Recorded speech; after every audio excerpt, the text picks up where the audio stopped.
Salut à tous, aujourd'hui on se retrouve pour une nouvelle vidéo qui va être un book haul. Et rappelez-vous, dans mon dernier book haul, je vous disais après ça j'arrête puisque ma pile à lire est littéralement en train de déborder.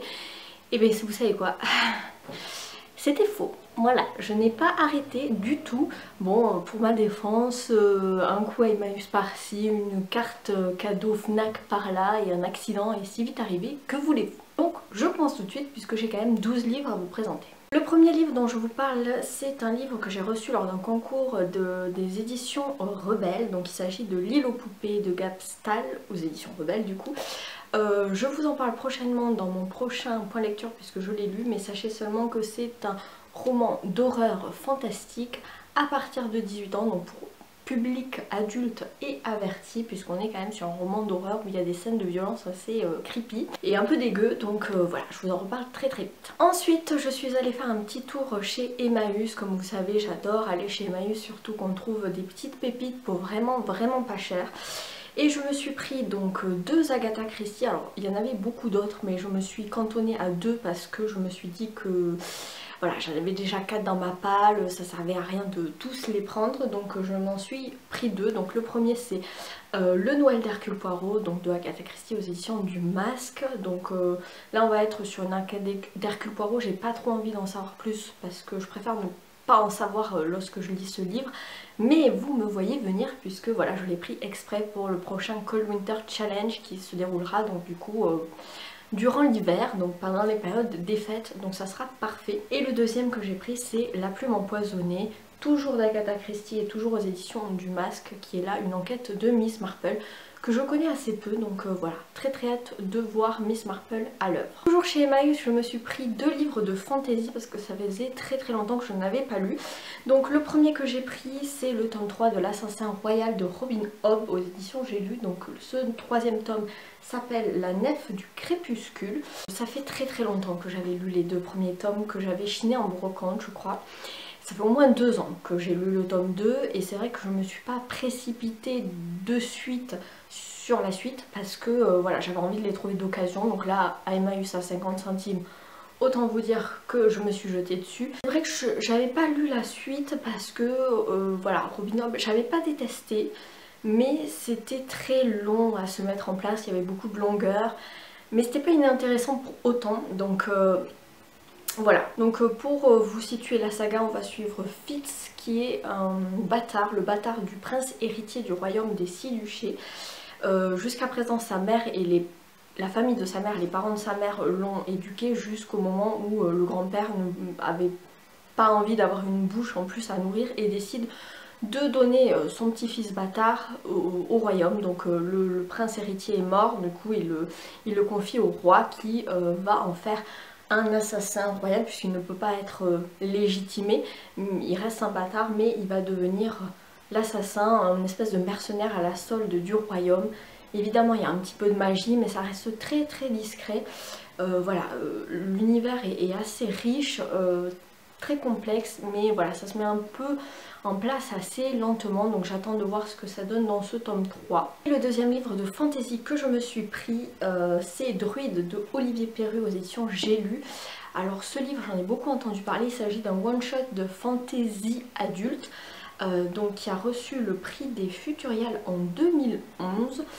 Pour l'histoire, donc on va être dans cet univers celtique des druides. Dans une forêt, il y a des druides qui ont un pacte ancien qui permet de garantir la paix entre les peuples, sauf qu'il va y avoir un terrible crime où il y a plusieurs personnes qui vont se faire assassiner et on va suivre le druide O'Brien et ses 2 apprentis qui vont essayer de résoudre, d'élucider ce crime avant que la guerre n'éclate.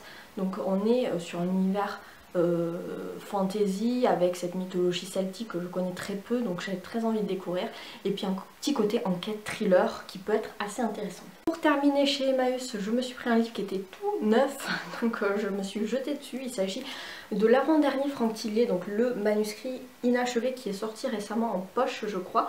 Donc là, j'ai jamais lu de Franck Tillier, donc c'est quand même l'occasion puisque c'est un des maîtres du polar français du moment. Donc on est à Grenoble, on va suivre une voiture qui finit sa trajectoire dans un ravin après une course-poursuite avec la douane et dans le coffre il y a le corps d'une femme. Voilà, j'ai pas envie d'en dire plus, mais on va être dans une enquête sans corps, une défunte sans visage, un thriller sans fin, donc pourquoi pas. En tout cas, voilà, il y a eu beaucoup d'avis sur la blogosphère, il a l'air plutôt pas mal. Ensuite, je suis allée en boîte à livres et j'ai trouvé donc ce livre de Patricia Cornwell qui s'appelle Signes suspects et qui est une enquête de l'inspectrice médico-légale, je crois, Kay Scarpetta.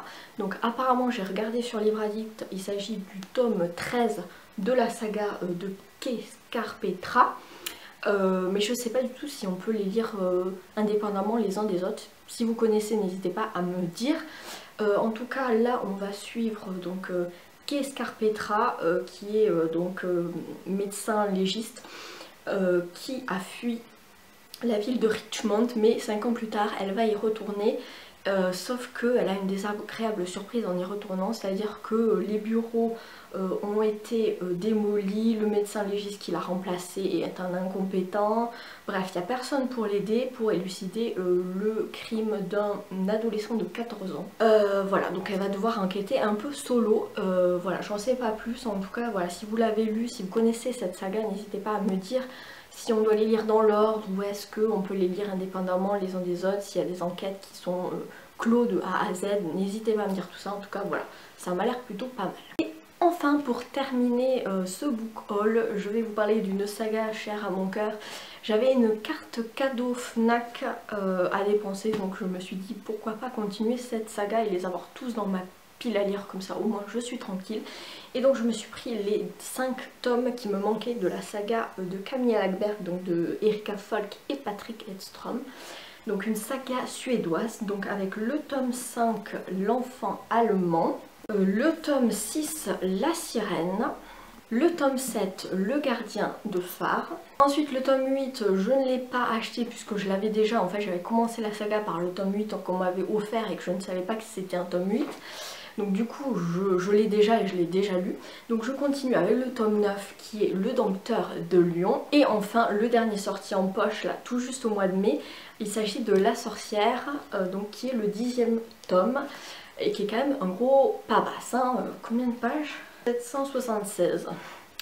Tu peux assommer quelqu'un avec. Donc je vais pas vous lire les résumés parce que je préfère pas trop en savoir. En tout cas pour moi voilà, la saga de Camilla Läckberg c'est un peu une saga chouchou.